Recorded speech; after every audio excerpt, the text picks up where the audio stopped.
Hello, beloved, Welcome to the Sacred Sister podcast. where we normalize the magic and sacralize the mundane. In this podcast, we open up dialogue on metaphysical subjects, self-healing tools, expanding consciousness, and deepening awareness. We're here to support you in co-creating a life full of healing, meaning, and magic.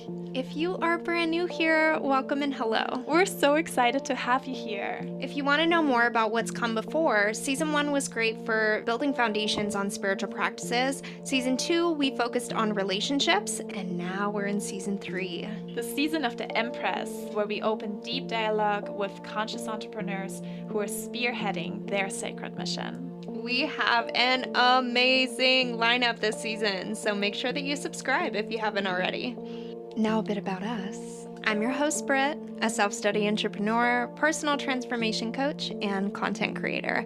I'm prompting you to come to know the self more fully, because when we can acknowledge who we are as unique individuals, our potential to experience life gets a whole lot more interesting.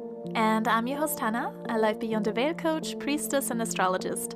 And I guide you to unleash your source powers, leverage your inner blueprint, and sync with life's algorithm to manifest your wildest dreams. Because hey, we're multidimensional beings playing this game of life.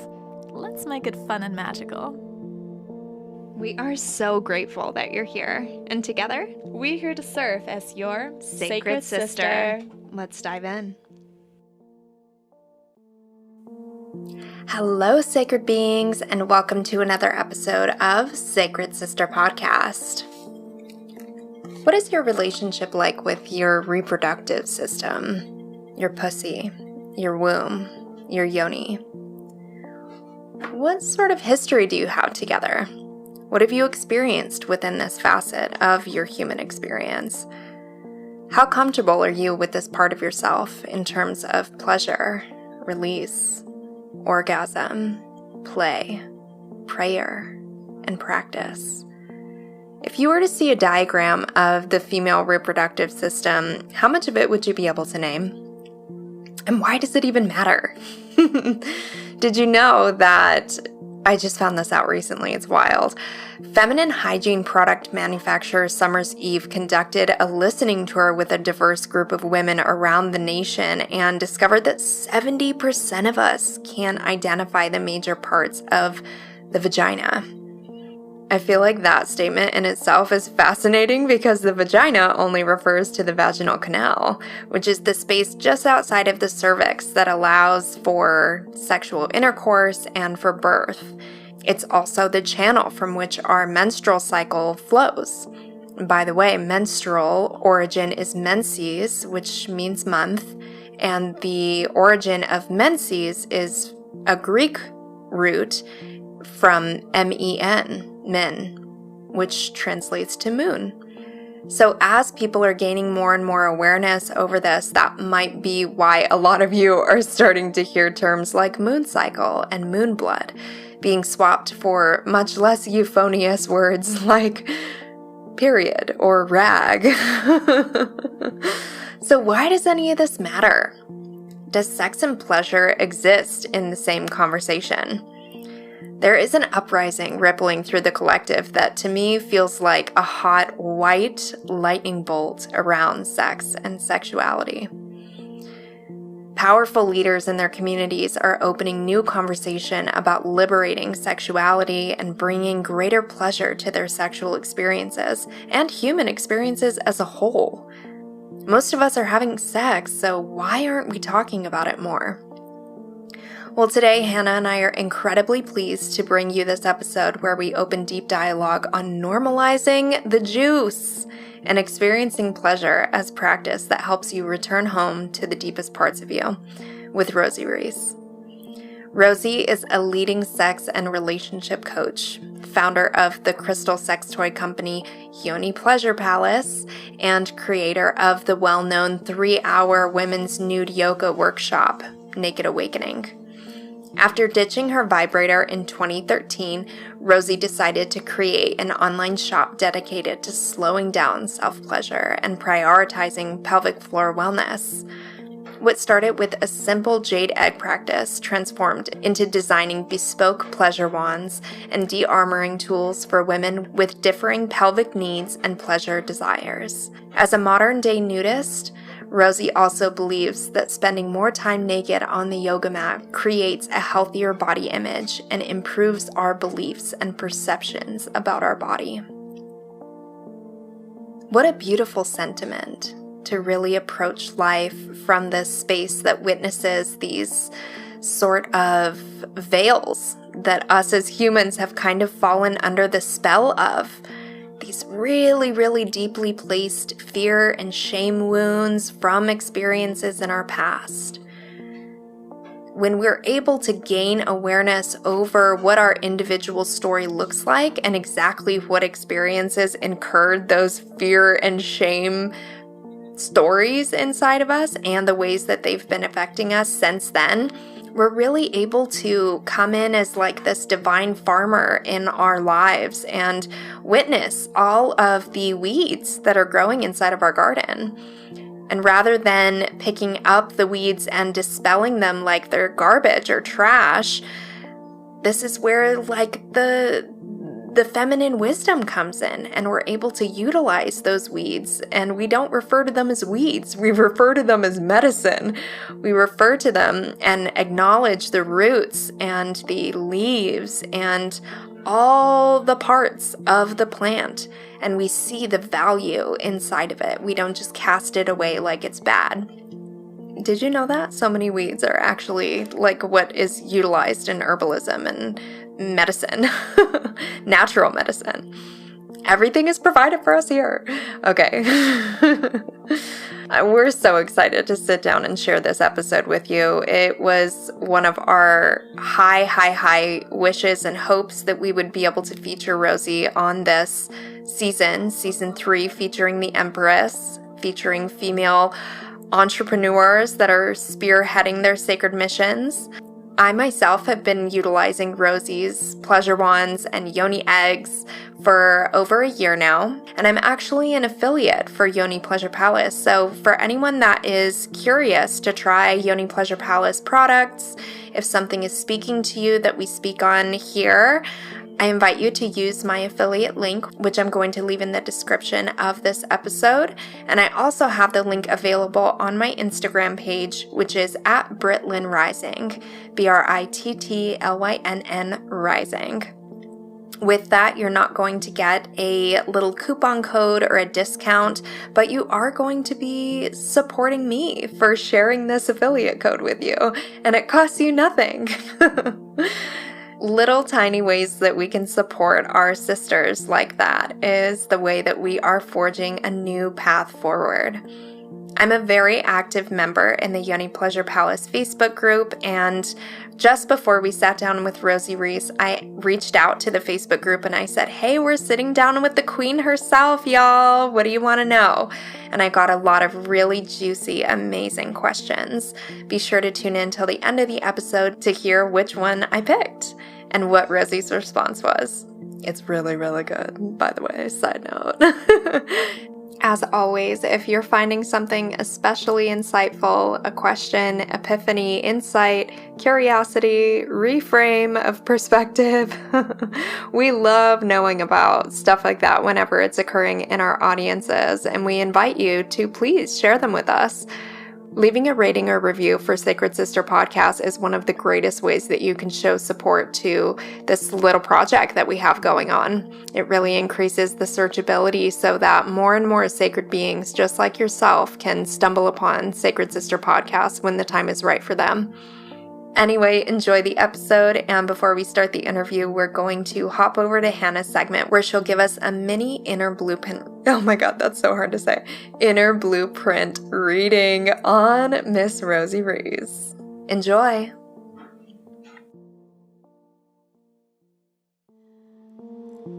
Hello, sacred beings. This is your host, Hanna, and we are now in the inner blueprint section of Rosie Rees. And I love doing these segments for our guests because looking at their birth chart really helps us to see what inner archetypes they portray within their chart and how it is manifesting within their reality.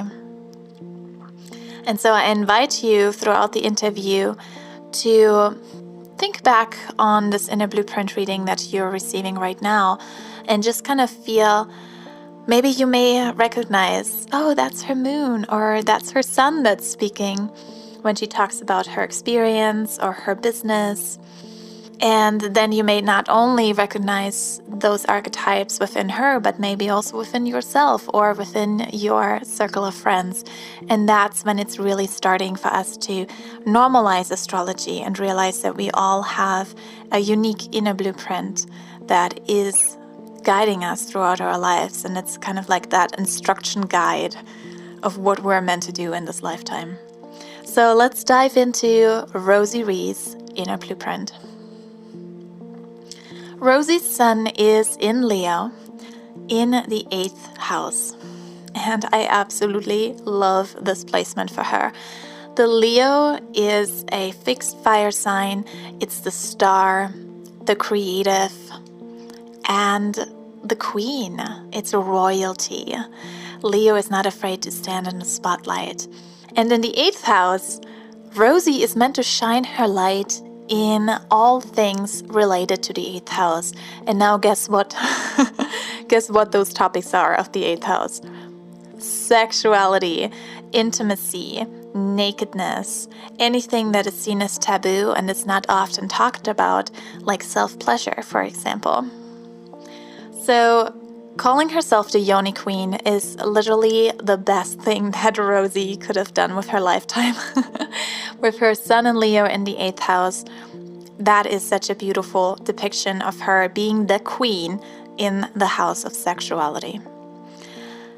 And then she also has a stellium in that house, which means when you have 3 planets or more in one of your houses, it is called a stellium, and it is shown that those topics are very important in your lifetime, and it's one of the main areas of your focus. And of course, that's in her 8th house. And we have the Mercury there, we have Venus there, and Mars. And so the Mercury in the 8th house shows that she's meant to be an educator in all topics, 8th house, sex, intimacy. And she is also learning a lot of the lessons in her own life in that area and is then meant to share what she has learned with others. Then she also has Venus in there, and Venus is the embodiment of that sexual magnetic self of hers. And she is a naked yoga instructor, so I feel like that makes a lot of sense here. And with Venus, it also symbolizes business and how she receives money. So she's literally receiving money from her business in the 8th house, which is the Yoni pleasure palace. And again, we have the palace part in there, which is coming from that Leo sun, the queen that lives in the palace. And then we have Mars in there too, in the 8th house, and Mars is the pioneer and trailblazer. So Rosie is meant to not just create amazing sex toys, but create them in a way that hasn't been there before. Make it a new way of self-pleasure and enjoying sexuality and one's intimacy, which she does with her unique crystal and glass sex toys. And then her moon is right between Sagittarius and Capricorn in the 12th house. And Sagittarius is the explorer and the teacher and also the wild woman, not afraid to really connect with one's inner nature, and also very interested in other cultures, really allowing herself to be guided towards the right teacher, the right culture, the right next thing to learn on her journey so that she can share that with others. And ultimately support and hold space for others to feel that unconditional love for themselves, to feel that full acceptance in who they are. And then she has Capricorn rising. Capricorn is the boss lady, and I'm not surprised that she has a Capricorn rising because Rosie knows how to put in hard work into her goals. She is an achiever. She is not afraid to wake up early in the morning and get things done. Capricorn is the boss, the planner, the manager, the organizer. So she really has that beautiful sense of business embodied in her. And then her North Node, which is her soul's purpose, her North Node is in the 4th house. And the North Node shows what we're meant to learn about and really meant to dive into in this lifetime. And the North Node is always on the opposite side than the South Node. And the South Node is our comfort zone. This is where we come from. This is what we've taken on from past lives. This is something that we just feel naturally talented in. And so sometimes we can get stuck in the South Node. And when we are stuck in the South Node, we get really bored. We get really depressed. And so the South Node is like our roots, and the North Node are the wings that we're spreading and that help us to fly. So ideally, we have a beautiful balance between the South Node and the North Node. And for Rosie, the South Node is in the 10th house. So we have the boss lady as the South Node, the business, naturally talented to be disciplined and focused and putting in hard work. And this lifetime, she's really meant to take in all her sense of business and bring it into the 4th house. And the 4th house is the house of the divine feminine. It's the house of the mother.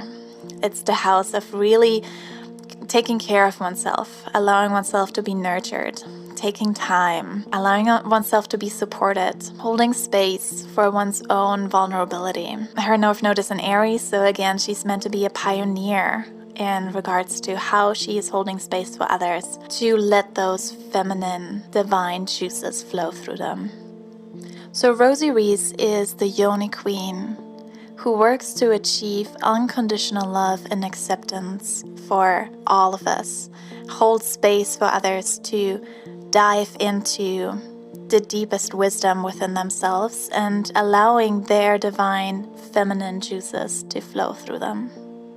And so if you're now interested to have your own inner blueprint reading with me, you can go onto my website, hannahchristensen.com, and use the code SACREDSIS for 20% off for your inner blueprint reading.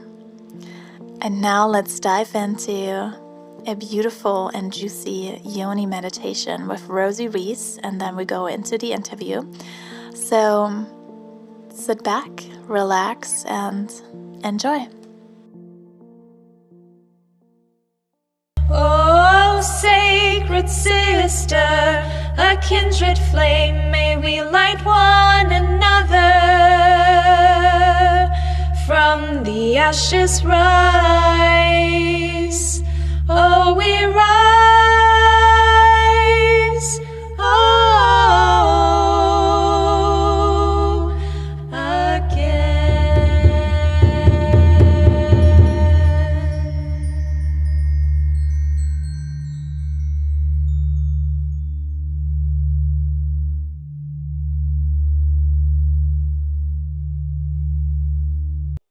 So just closing down your eyes, taking a few deep breaths in through the nose and out through the mouth. Let there be an audible sigh on your exhale.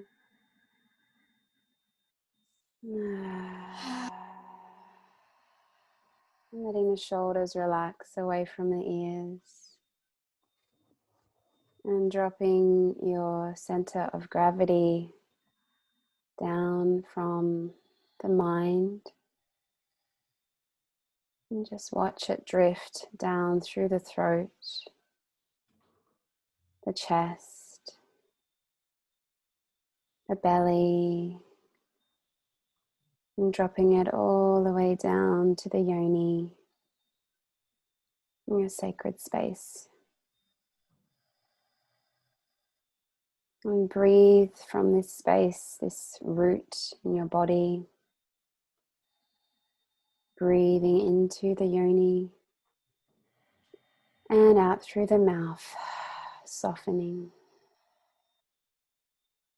In through the yoni and out through the mouth. And 3 more breaths just like this. feeling more grounded, more embodied, and more connected to your feminine energy as you go about your day.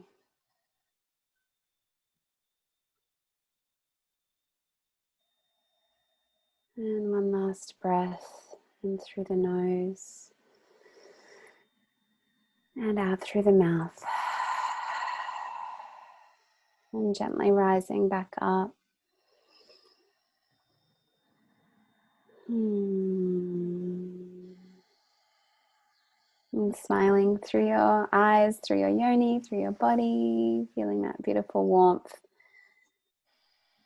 And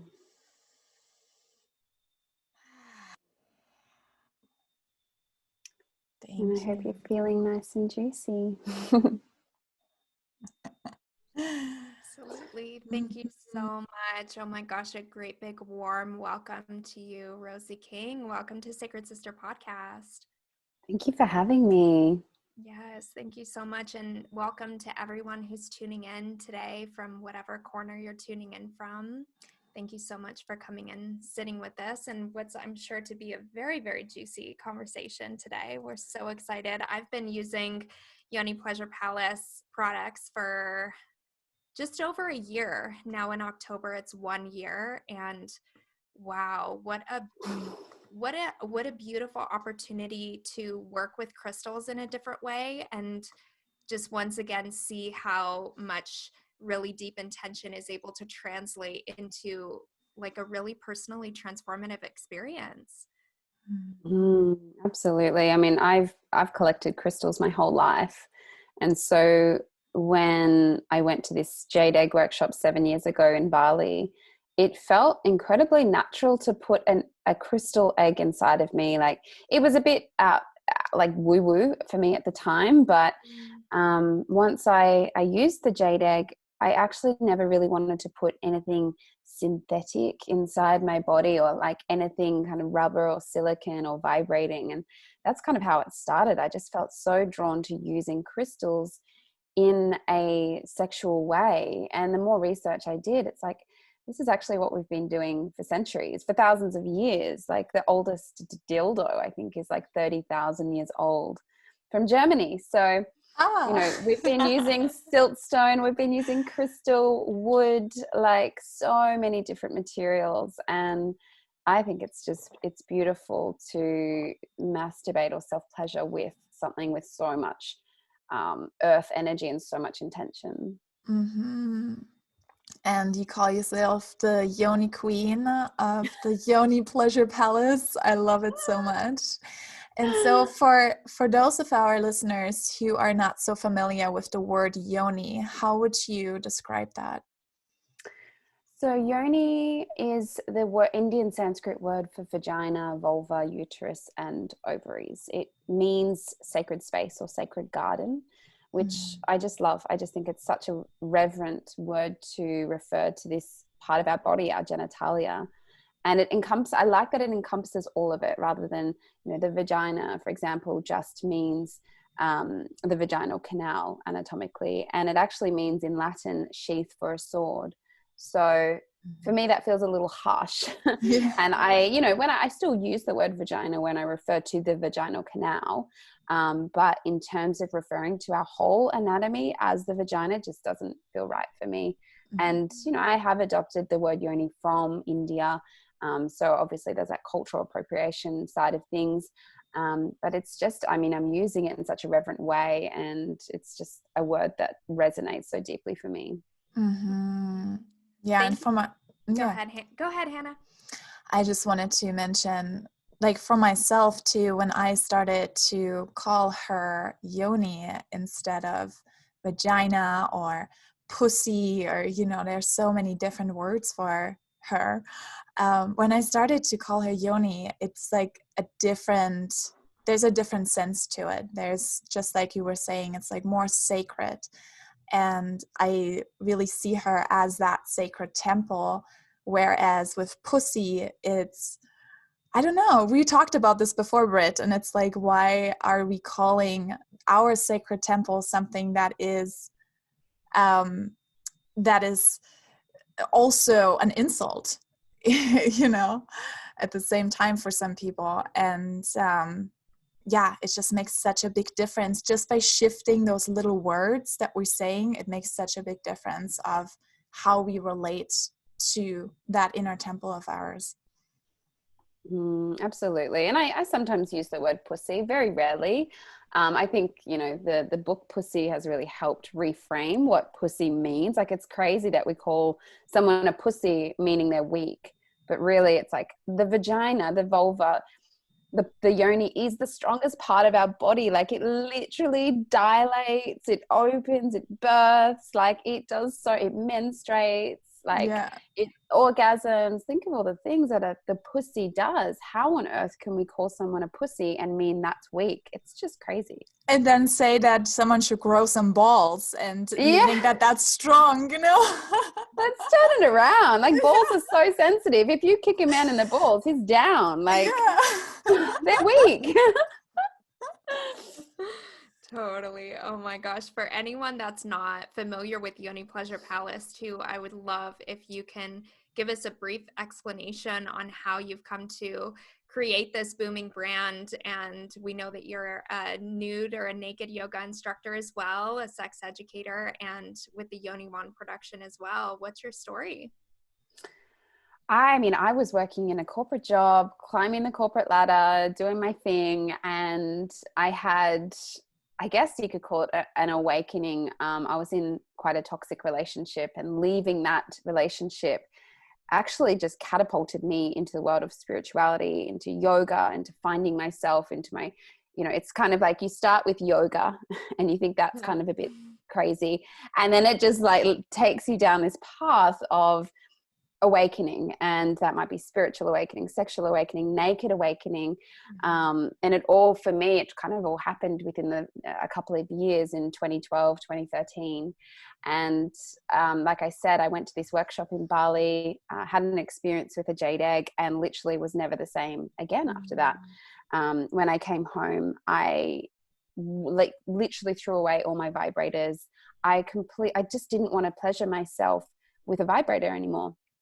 And so then I launched Yoni Pleasure Palace. I'd always been a blogger, so I'd been blogging for a few years, and I sort of moved my blog to an online shop and started to sell things, ebooks and things like that. But I started to sell Yoni eggs, and, you know, sourcing the highest quality was a real passion of mine. I found there was so much cheap, poorly made, you know, poor quality crystals out there, particularly jade. And I really made it my mission to find and source the highest quality GIA certified eggs. And then, you know, I really wanted to pleasure. I started self-pleasuring with the egg, and it was a little difficult to obviously, you know, reach those deeper orgasms with this little egg. So I thought, okay, I'm ready to design some crystal dildos. I didn't even think it was a thing. Like, back then it was just not. I think there was like one brand in Australia and another brand in the US. And I was like, well, I want it for me. I'm doing this for me. So, I mean, if other people want to buy it, great. And, you know, my first crystal one was like this tiny little pencil, like width. It was just not girthy enough for me at all. And so then I just started designing and creating different shapes and sizes and crystals. And, you know, I made lots of mistakes along the way. But it's hard to believe how much it's grown. And I think the thing that I keep coming back to is, if it works for me, and if I've had a personal experience and a wonderful awakening experience from it, I just want to teach other women. And so it's always been coming from that space, my businesses that I've grown. And I just like to have a reputable brand that women can trust and know that it's coming from a good place, and that we, you know, we're always growing and creating new toys and wanting to, you know, diversify as well. Yeah, thank you for that. And I think that's such a beautiful synchronicity, because I just talked about this yesterday on my Instagram, how we all have this medicine, and it's called the Chiron in astrology, and it's your wounded healer. And so we are meant to heal ourselves and find ways how we can create something for ourselves to make life better for us in whatever way. And then that's our sacred medicine that we give to the world.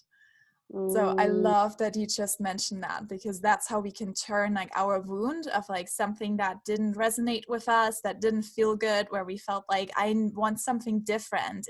It doesn't exist yet. I'm just going to make it for myself. Yeah. And then you find out, oh, wow, this is something that other people want too. And then you can share your gift that way. And that's your special medicine. Yeah, it seems like as we are hosting this podcast and feature more and more and more and more amazing people stepping into their sacred gifts and offering them to the world, we're noticing that that's such a common stream of events that people are feeling into what is rejuvenating them in a way that they've never experienced before. And then naturally, as humans, we want to be sharing that outward and letting other people who are in our similar situation know what it is that's worked for us. And I mean, it makes so much sense, but I think whenever you don't really know, like, oh, well, what is the thing that I'm wanting to heal within myself? Like when you're not necessarily in the arena of knowing what that is yet, it can seem so like, you know, mysterious and whatnot. And this is so much of my realm of exploration about discovering and uncovering your dharma and self-exploration and just getting into the dirt and getting into the grime and really looking into your past experiences and seeing like what's really, really hurt you in your life, and then beginning transmuting those energies into something that can be really healing. Definitely. And I just think we teach what we need to learn the most. You know, for me, relationships and sexuality has been a huge learning curve for me. So, and you know, you only have to be a few steps ahead of other people to be a leader. Like you don't need to be light years ahead of everyone. And it's just like you learn something and then you teach it to people who need that the most. So it's a beautiful synergy. Yeah. Mm-hmm. Yeah. You know, what I would really love to touch on is this whole new way that when I first started using crystal sex toys, my first little gift was for my wedding. My husband got it for me, and it was a little rose quartz clitoral stimulator. I think he just found it on Etsy, and I wish I had brought it in here, but it's just a little like knob at the bottom, and then it's got like a little bit here at the top, and you can like place it in between your fingers and use it like that, or you can hold the top. But it was so fascinating to see, and I'm sure a lot of our listeners are going to resonate with this or understand what it's like to feel into, like this shame that a lot of us have around touching our bodies. I know that I was really shamed for that whenever I was younger. I was raised really strict, born again Christian, and what that unfoldment of like growth and learning was like within myself to really like self-pleasure myself from beginning to end as someone who always used a vibrator, and how I really started thinking about that as like a little sacred date time for myself, that it would take like, you know, I would take longer, like 20 minutes at first, and really like approach it like this sacred dating time with myself. And I know that there's still a lot of like wide eyes about that and raised eyebrows and a lot of this shame mentality around it. And I wonder like what's some insights or some just wisdom that you have to offer people that are like, man, this sounds wild, but it seems like it benefits other people. So how do I do it? Well, I'm all about normalizing it. Like, I just feel like self-pleasure, particularly for women, should just be so much more embraced and normalized than it is. And, you know, I can resonate with you as a kid. Like, I discovered my clitoris at about 12 years old. And I remember rubbing it and being like, oh, this feels interesting. I don't know if I like this or not. Like, it was really sensitive, but I didn't know. No one had told me anything. I didn't know anything about my body. And I remember I had my back up against my bedroom door because God forbid anyone would walk in. And I was rubbing my clitoris going, okay, do I just keep doing this? Or do I stop? Does this feel good? And I remember in my mind saying to myself, no, just stop, because the fear of someone walking in, my mom or sister or whatever, walking in and catching me was far greater than the pleasure I was feeling, or like, you know, the curiosity. So I just thought, I'm just going to leave that. And I literally did not discover my clitoris again for another, well, I didn't even discover it. My first boyfriend discovered it when I was about 17 or 18. So it's just, and that's just devastating. Like, that shouldn't be happening. Stopping pleasure out of fear. And, what I teach now, particularly in my Golden Yoni membership group, I teach a practice, like a self-pleasure practice that every woman, any woman or person with a vagina can do. And it's like, it's so basic, but sometimes we have to go back to basics to relearn what we weren't taught as kids. And of course, we're not taught from school or our religious dogma or, parents, because they carry their own sexual shame around it. And this is why sex educators are so important right now, because we are teaching adult women how to touch themselves, how to feel more pleasure. And, the practice is just so, like, you don't want to go straight to the yoni, because it takes a while for the yoni to open. Like, she doesn't just open up and orgasm and ejaculate like a man does. Like, we're so different emotionally and anatomically, and just, we need different things. And so starting at the breasts and, witnessing yourself in the mirror and creating a space where you feel safe.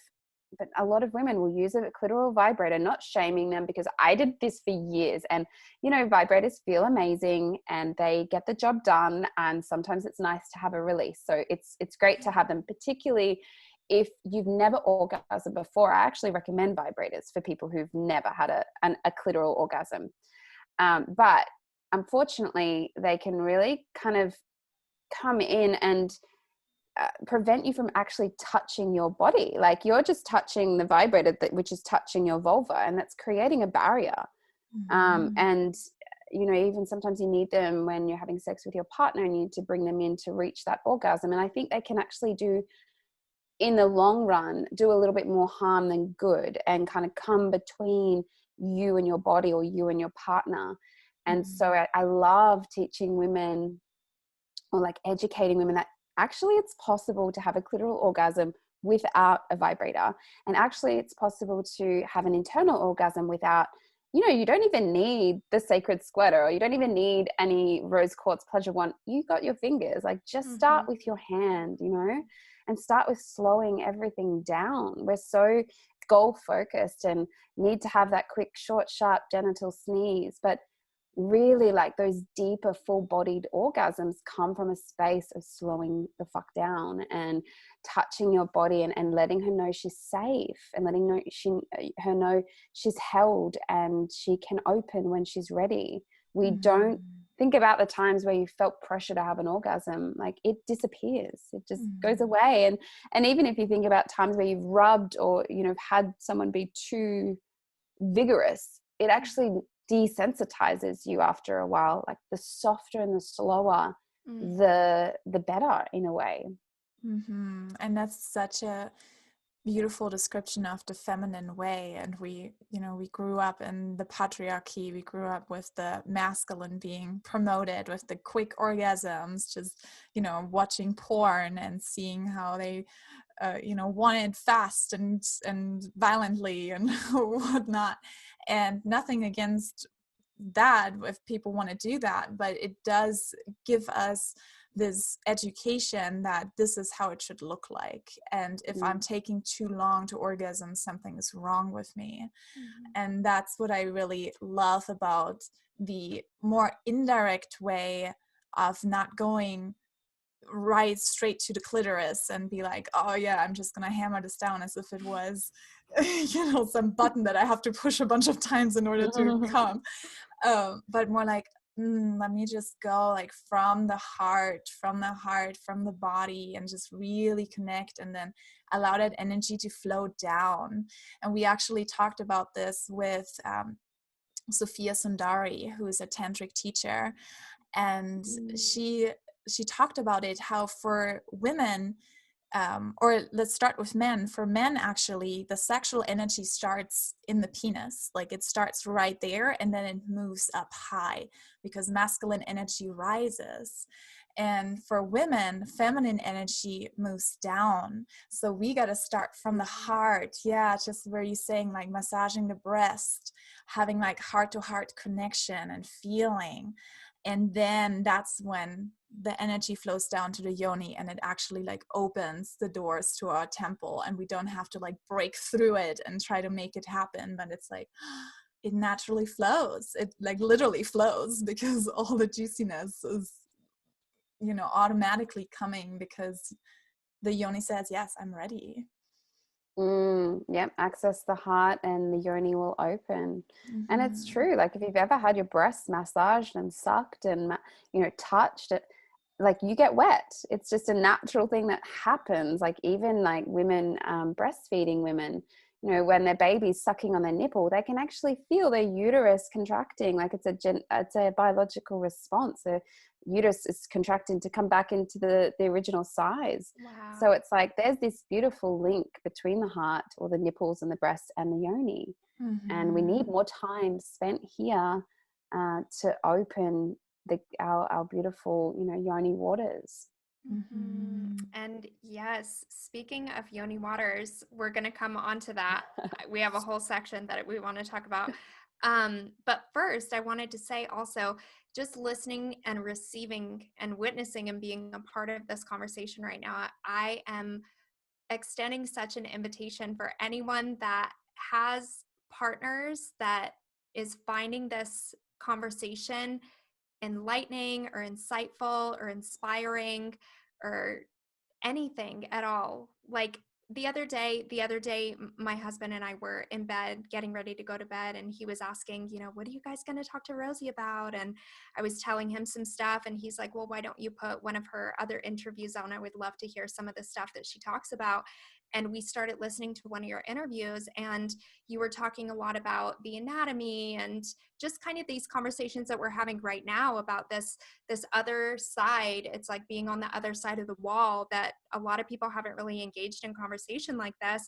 And after about 30 minutes or so, I was like, so what do you think? Like, how are you intaking this? And he was like, I'm fucking fascinated. Like, I don't know any of this stuff. I don't know that people feel this way. I don't know women feel this way about, you know, this and this and this. And it just really makes me recognize, because Hanna and I have these conversations all day long. And sometimes when we have it in our inner circle, we just think it's common knowledge and we think that like everybody knows all the stuff. But, you know, just a gentle reminder that these conversations are happening as we engage with them and as we speak them outward and as we give them life with our words. Yes, I think it's a good idea to put some podcasts of me. if your partner's a little clueless and maybe you're not 100%, if this is for a listener listening to this podcast, you know, if you're not comfortable speaking about it to your partner, just pop it on in the car when you're driving to, you know, somewhere together and be like, so yeah, it's this isn't common knowledge. And, you know, guys, I thought everyone knew this stuff as well, but we do live in a bit of a bubble. And, you know, I just, you know, I do so many podcasts every single week, and I just am so passionate about getting this message out there about, you know, using a yoni egg, reconnecting to our pleasure, learning to embrace and accept our body. Like, this is what should be normal. This is what should be taught as a subject in school. And I feel the more we talk about it, the more, you know, embraced and normalized it will become. And you just mentioned something too that I would love to talk about. For those of us who have daughters, what would be like your advice to how to raise a daughter who is sexually liberated? Well, first of all, if they're asking about it, they're ready. I think a lot of people are like, oh, I don't know when to tell my kids about this and that. For starters, like, they'll tell you. Like, listen to them. They will let you know, like, Mummy, what's that? Or, you know, what are you doing? And, you know, I remember, I think I must have been about 2. I have a very good memory from when I was much, much younger, so 2 or 3 years old. And I remember my mum either putting a tampon in or taking a tampon out. And we were out at the shops or something, and she didn't tell me what it was. So it was this big mystery. And now, so my partner, she has a daughter. So I have a stepdaughter. She's 4. And she, oh my goodness, she knows everything. And she hasn't necessarily asked, but she's just been witness to at, my partner Ash and I, putting our menstrual cups in, taking them out, seeing the blood. She knows what a yoni is, what a vulva is, what a vagina is. Like, she's very like, when she turns, like, she's excited to bleed. I'm like, oh, sweetie, it probably won't be for a lot of years now. Like, I just think it's important to just not hide anything. Obviously, with pleasure and sex, it's important that you protect your children, and you don't have, like, I don't believe in having sex in front of your kids at all. It's like, but let them know it's, you know, it's that it's natural for you to have intimacy and time together. And you know, our daughter Kenzie has asked where babies come from, and just giving her the actual information kids need to know, because they're smart and they are intuitive. So even if you're lying or you know, telling them that a stork delivered them or whatever, they know. Like, they're not silly. Like, be really, really honest with them about, okay, like a you know, semen comes out of a penis and it fertilizes an egg, which is inside a female vagina, you know, just like play it out. They might not fully understand, but at least you've given them the words and the terminology. And even just buy a book, like a kid's book, and show them. And we've got a few beautiful books that have like 2 mummies, 2 daddies, you know, kids who are brought up by their grandparents. Like, it's important to have a variety of different family dynamics, so they know when they go to school, their friends might have 2 daddies or 2 mummies, or be brought up by aunties or uncles. Like, it's very important that you just communicate all of it. Yeah. And isn't it funny how it's seen as so taboo to just talk about the most natural part of where we all come from? I remember I was even with my daughter is the same way. She was like looking forward to have her sacred moon time, Yeah. which is so funny, so cute. But also just recently with my nephew, he was asking about, just something about the eggs that the females have. And I just like started telling him, and his mom was there too. And she was kind of like looking at me of like, wow, you're gonna tell him this now? Like, he's like 10 years old. And like, I just told him what's up, you know, just really just general, just as you were just explaining it. And then he's like, oh, wow, we're having this conversation now. And I'm like, well, this is just biology, you know, this is just, you know, we have an egg and there's semen, and that's how the baby is created.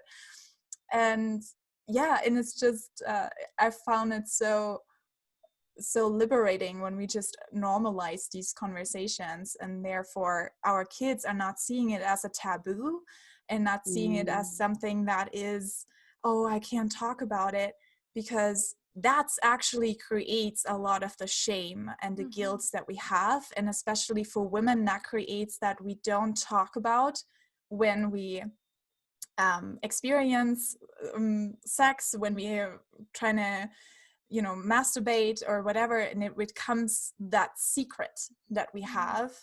And it's just that's when all the troubles are really starting. So we don't even have to give them the wounds for them to heal throughout their lives. That's right. And I think with just the kid, speaking at a really matter-of-fact level, like not making it too, you know, giggly or shameful, like really, like your tone, the way you explain something. And even if like you can't explain it, recruit someone who can. There's so many amazing sex educators, you know, book a Zoom call with a sex coach or whatever, who is specialized in educating about, you know, anatomy and sexuality and pleasure, consent, boundaries. Like, kids need to know this stuff as well. You know, it's important that they know what to call the parts of their body. They know how to say no. They know who can touch that part of their body and who can't. Like, we need to really be, because so many women I know, I mean, have been sexually abused. And, you know, had they had terminology and education from their parents or from someone in their life, maybe they could be able to actually speak their boundaries. And this is just so important. This, you know, it starts quite young. We need to start younger with our sex education system. Yes, thank you for that. And I know that we do have a time constraint today, and I have to have this convo with you. So let's talk about the juice, about the sacred water. And okay, so I know that we had to reschedule this call, and 2 mornings ago, I knew that I was going to have this question. So I was like, you know what? I'm going to do a little bit of experimenting myself. And I grabbed my little Medusa wand, and I really love doing mirror work. So there's this circular mirror that I grabbed down and just set myself up really nice with pillows and towels. And I'm really looking forward to investing in the new blanket that you just created for catching sacred waters, by the way. But I was going to ask you all about the anatomy within where the sacred waters comes from and what it's made of and how much there is, because I've had some experiences, and more so the other day than ever, for the 75-minute session that I had. I kid you not, Rosie, probably between like 2 and 2.5 cups of fluid came out of me. And it was like, sometimes even like when inserting the wand, it was almost just like this button that was like flooding liquid out of me, that it was the most beautiful thing that I had ever seen. And I just want to really open this whole realm, if you may. Yeah. Yes. Oh, squirting. I remember I was 21 and I had this incredible tantra teacher trying to teach me how to squirt. So he was actually doing the motion on me and telling me this is what's going to happen. And, and nothing happened. Nothing at all. And he'd, helped a lot of other women through Yoni massage and, that kind of tantric de-armoring squirt. And I was like, oh, maybe I just can't. Maybe I'm broken. Maybe, it's just not for me. And then when I started using this Yoni egg when I was 26, I used it for about 30 days, almost every single day. And then it wasn't until I was having sex with my partner, and the position is very important, can I just add, because I was sitting on this quite a low couch and I was leaning back and I was so relaxed, and he was kneeling and penetrating me with his penis. And when we had towels down and all this kind of stuff, when he pulled out, I gushed. And I was like, oh my God, what is that? And he's like, you're actually doing it. And we just kept going. And it was like this, I'd always, my clitoral orgasms had been very quick and sort of done. Once it's done, I'm like, okay, we're finished. I didn't want to have sex anymore. But with squirting, with like orgasming from my G-spot, I just wanted more and more and more. And you get in this trance-like state where you can just keep going and going and going. And for me, that was just unheard of. I was just shocked at what my body could do. And basically since that day, I've been a squirter, I guess you could say. And that's why I wanted to design toys. So you didn't need a penis. You don't need somebody else to do it. But it is very important that the shape of the wand or whatever you're using kind of is curved and hooks and is able to stimulate the G-spot. So the G-spot, I usually actually call it the G zone, because it's not necessarily a spot. It's a patch or an area of tissue that is erectile tissue. It stems from the clitoris. So the clitoral legs and bulbs extend down through the labia and actually inside the vagina. And it's all very interlinked. So it's important to have a little bit of clitoral stimulation and something inside you that's pressing up against the G-spot and kind of hooking back. Now, it's also really, really important to be very hydrated. So drinking lots and lots of water, because you're not going to squirt or be overly wet, in fact, if you're not drinking a lot of water. Like you can, but it's best to be really hydrated. And pressing up against the G-spot does stimulate the bladder, because the bladder is sort of just above there. And when you pull out, whether it's your fingers, a cock, a wand, the Medusa, that's usually when you squirt. So it's when something is removed from inside you, then your waters or your floodgates open. And the liquid, so it's a bit of a mystery, but there is a little bit more research these days about what it actually is. So it comes from the urethra. And I'm just going to say it's not wee. Everyone thinks it's wee. Mm-hmm. All the skeptics out there are like, it's pee. Like, why would you want to do that? Even if it is wee, can I just say, there's urinary orgasms are a thing. And there's no shame in that. Like, it feels good to release. But squirting isn't wee. There are urine particles in there, but there's also like prostate fluid. So even though the female doesn't technically have a prostate like the male does inside his anus, but the female has, I guess you could call it like the Skene's glands, which stimulate prostate fluid. So it's kind of this clear fluid that's released, and it has quite a sweet smell, and it gushes. You can have cups and cups of this fluid that's released. There's also another fluid called amrita, which is like a milky white, like a watered down milk, translucent kind of fluid that's released as well. And that's, you can kind of have a bit of both happen, and you might have a orgasm, like a clitoral orgasm with it, or you might not. There's so many different variables, and everybody's vulva and anatomy is quite different. So for me, I squirt maybe once every 5 times we have sex, whereas my partner's like every single time. And even anatomically, her clitoris is much lower to the G-spot, and her G-spot can almost like you can see it. It almost extends out of the vagina in a way, whereas mine's much deeper in, and my clitoris is much higher.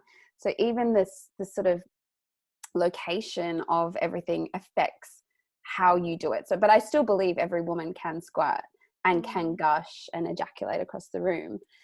It's also a bit of a mental thing, and that's what I was mentioning to Hannah at the start. It's like having the squirt blanket. So I created these waterproof blankets because my partner and I were going through so many towels and like ruining mattresses, and and you can't really let go if you're going to drench sheets in a nice doona or the floor or whatever. It's nice to have something completely waterproof. So I designed these beautiful sheets or this blanket that's super soft. It's nice to have soft underneath you as well.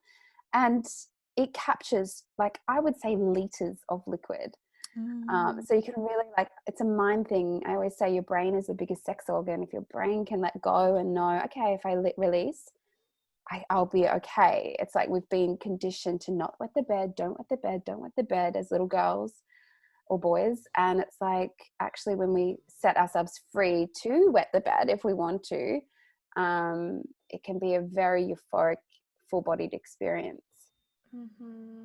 And I just want to add too that when I went into the experiment, I was curious about how much of it was pee, and I gathered some in a little cup later and did look, and there was like quite a bit of like tissuey looking stuff inside of it, and that was fascinating. But yeah, it was like this watery, whitish fluid. And I love, when I do masturbate, I love to do it when I have a full bladder, because it does help with that really, whenever you get really swollen.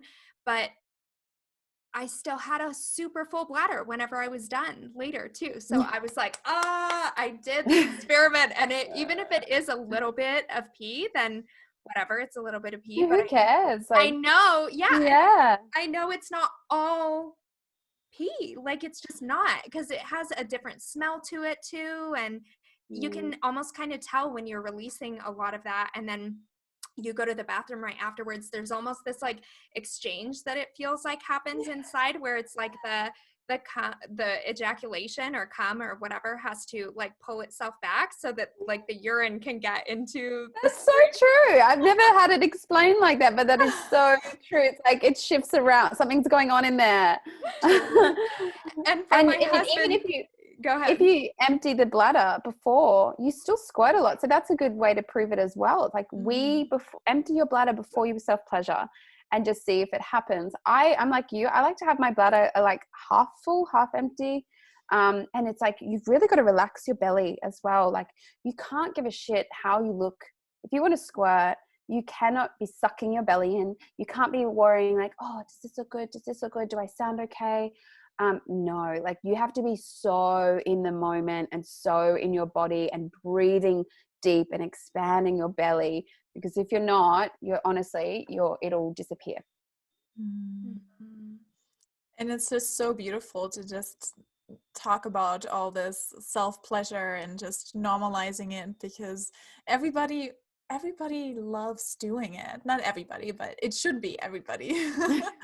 And most people just don't want to share about it, or we're too scared to talk about it. And just normalizing that is, I hope that it inspires a lot of our listeners to dive deeper into it and really make it that sacred time. I usually like to light a candle and be like, oh, this is my sacred time now. I'm so excited. It makes it like such a bigger thing than with a vibrator that it's like, okay, 3 minutes and done kind of thing. And it's like, it goes deep, and I appreciate that it takes longer, because we can actually take that whole time and massage our bodies and really allow ourselves to let go and surrender, which is the divine feminine, and really embodying that. Exactly. And just on that note, like, how would you feel if your partner fucked you for 3 minutes and left?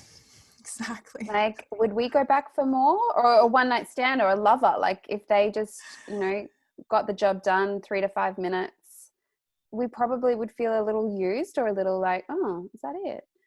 And so if you do that with yourself, that's okay. It's nice to have a release sometimes, but all the time, no, you wouldn't be wanting to have more sex with that partner. And like, be the lover that you really deeply want to make love to, be that for yourself. Yeah. Beautiful. That was such a beautiful ending to the episode. I love that. Yes. And you know what I want to add in really quickly, because I'll be sad if I don't. I've been, and you can hear this in the Sophia Sundari episode as well from last season, all the audience, but I've been so new on this like sexual liberation path. I come from such a deep shame past. So talking about this and being comfortable to talk about this, like, just know that I haven't always been there. And I, like, anyone that's listening to this, that it's an edge for them even to be listening and they don't talk about it at all to their partners or anything, just know that you have no idea the transformation that can take place from a well-intended heart space. And also, my partner, my husband that we just celebrated 8 years together, has never seen me self-pleasure myself, because that's how new it is on my path. And I can't wait for that time to take place. I know that it's right around the corner, but it takes time. And I just really want to communicate that outward, because I don't want people to be intimidated, like, oh, these ladies are just so, they have it all figured out. They're so comfortable, blah, blah, blah. Because it's not the truth. No. And that's even an edge for me, Britt. It's like, it's an edge for, I don't even know, like, everyone to be that vulnerable with a partner, to be fully exposed and in your own intimacy is a huge thing. So being witnessed while you self-pleasure is just huge. And that's a beautiful edge that I think everyone can kind of like feel into and see if they can. How would you feel to be able to do that in front of your partner? It's a bit scary, but it's like, to be witnessed in that space is just beautiful. Okay, cool. I'm glad I said it then, because I'm someone that thinks it's so normal for everybody too. No. So Not at all. Yeah. Beautiful.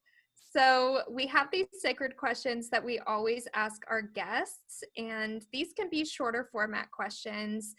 And just answer from your heart space. Are you ready to hear the sacred questions? Yes. So what does sacred mean to you?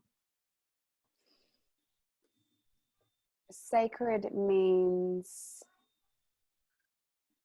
anything that feels reverent, anything that feels special to me. And that's different for everyone. And who is a sacred sister to you, and what does it mean to have a sacred sister? I have so many sacred sisters. The first one that came to my mind is Nadine from Tantric Alchemy. She's been a best friend of mine for over 10 years, and she kind of led the way for me in terms of following my heart and not my head. I remember we'd catch up every so often, and she's like, have you quit your corporate job yet, Rosie? And I was like, no, I haven't. I'm really scared. I can't do it. How am I going to make money? How am I going to do this? And she was just a real pillar of, like, she was doing it, and she was what, you know, succeeding and doing so well. And I think having a sacred sister who just loves you anyway but supports you and inspires you is really important. So beautiful. And what are some of the ways that you make something normal or mundane into something magical or sacred? Eating sensual, hashtag sensual eating. You know, anything mundane can be sensual and sacred and beautiful. And I'm really passionate about bringing sensuality to everyday mundane activities. But eating is probably like one way we can all slow down, and it's such a sensual practice. And, you know, put away the phone and just really be present with the food that you're eating. And the slower you eat, just like sex and orgasm, like the slower you eat, the more you taste. Yes. Oh, I watched you eat a mango on Instagram the other day. Yes. The most beautiful thing I ever saw. Made me really want a mango. And fruits are like so sexy too. If you just look at fruits, yeah. like so many look like Yoni, and you can see the juice coming out. Like that's porn. Like that's fruit so porn erotic. right Yeah, so erotic. So just before you leave, we did open up on the Yoni Pleasure Palace Facebook group, and I said, we're sitting down with the queen herself. What kind of questions do y'all have for her? And I really loved this one. So it says, what is her opinion on having sex with people when you're not in a deep relationship? I love being single, and I don't want to let mere mortals into the golden gate just to get laid. I can give myself the most amazing orgasms all on my own. But yeah, what is it? How do you feel about having sex with partners that aren't deep connections? I mean, we girls have needs. We've got needs, and it's important that we meet them. I think first and foremost, self-pleasure, masturbation is key. Having that intimate sexual relationship with yourself. So as, you know, if you see, I don't know if you've seen that meme that says, you know, before texting that fuck boy back, go masturbate first and then see if you'd still want to catch up with him. Because it's true, like maybe you're just a bit horny and you need to just run some energy with yourself and release that sexual energy. So go and do that first. And then if you still want to sleep with the person, then obviously there's like a deeper pull. It's not just from your pussy. But also I'm not anti having sex with randoms. I think I've actually had so many one night stands in my life, and honestly, like I brought my heart and my yoni and everything to each and every one of them, unless I was really drunk, which, you know, was a few times. But really, like, you can have sacred sex in a one night stand. Like it's just about bringing presence and bringing awareness. And I've had a lot of one night stands where I brought that tantric energy and I gave them and myself such a deep experience. But I knew they weren't going to be life partners. I knew I didn't want to be their partner or have them as my boyfriend or girlfriend. But I think you can, if you are single and you want to stay single, yeah, I think it's important to still have that intimacy with other people. Just to make sure, like, you don't want to get yourself hurt. You know, I did used to get myself quite hurt from time to time because I would give my all in sex. Sex has never been, you know, something that I just go and do. I've always been very in it when whether it's a partner or a one night stand. And I think there's no shame in still sleeping with people, but why not bring sacred to those encounters? Like, there's nothing wrong with that. But, you know, make sure your needs are satisfied first with yourself, I think, is the biggest thing. But also asking your yoni, like, your yoni, if you just cup your yoni and ask her, like, does she want to be penetrated by that person, or does she want to have an experience with that person? Ask her first, because she'll tell you.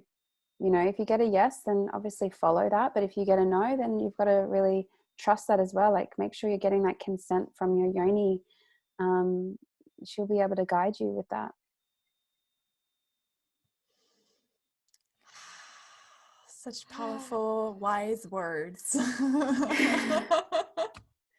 So true. You know, with like creating this relationship to our yoni is such a big part of the embodiment and the self-love and the self-care, and seeing it as like another person, as a palace, as a sacred space. Yeah, the Yoni Pleasure Palace.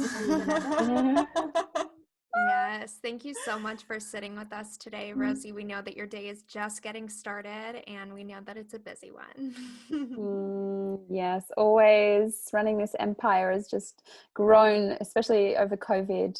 It's everyone's at home, so masturbating. So it's great, but business is busy for me at the moment. Good for you. We're so happy that you're offering this work to the world. Like, just the way that you were speaking on your story and leaving your corporate job for this thing that you just really had a passion to solve for yourself. It's just such a beautiful testament to following your true, like, the purpose that you were meant to step into in this lifetime. We're just so grateful that you had the courage to take that leap and to be a service provider in this way. You're benefiting the lives of thousands and thousands and thousands of people. Oh, thank you so much. It's, it's not just following your heart, it's following your Yoni as well. She has guidance and wisdom, just like your mind, your heart, your gut. And she has her own brain. And I think tuning into her every now and again and asking is a really good idea. Yes. Thank you so much. It was such a pleasure talking with you, and we wish you a wonderful rest of your day. Thank you, beautiful women. Thank you. Bye-bye. Okay. So now, thank you so much. That was amazing. We are going to honor your time, but I want to ask, do you have any photos specifically that you want us to use for the audio grabs that we create? You can use whatever photo you like. I have them all on my websites, Rosie Rees or Yoni Pleasure Palace, or my Instagram. Whatever photo just resonates with you guys, I'm happy for you to choose. Perfect. All right. Beautiful. Sounds good. Awesome. Thank you so much. Thank you. That's no worries. Thank you, beautiful. So lovely to meet you both. So lovely meeting you. Bye-bye. Okay. Have a good day. Bye. You too. Bye. And for all of our listeners, thank you for sitting here with us. I hope that it inspires you to take your self-pleasure to a new level, to a deeper, more intimate way of connecting with your Yoni. Namaste.